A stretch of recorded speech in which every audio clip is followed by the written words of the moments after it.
శత్రువులు ఉన్నారా? అయితే వాళ్ళ కోసం ప్రార్థన చేయి.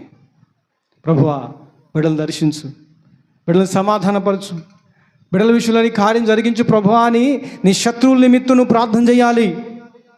నేను దూషించిన వాళ్ళ కోసం విజ్ఞాపన చేయాలి. నేను ద్వేషించిన వాళ్ళ కొరకు నువ్వు అంగలార్చి ప్రార్థన చేయాలి. ఈ రోజున అలాంటి ప్రార్థన నువ్వు చేయగలిగితే తప్పకుండా నీకు సమాధానం వచ్చింది. దేవుడికి మహిమ కలుగును గాక.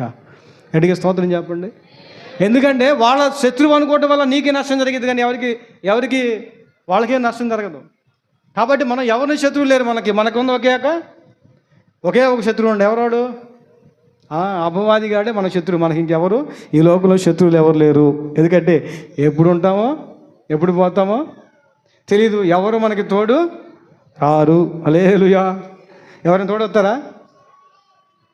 ఎవ్వరు తోడు రారు. ఎవ్వరు మనతో పాటు ఉండలేరు. కానీ దేవుడు మనతో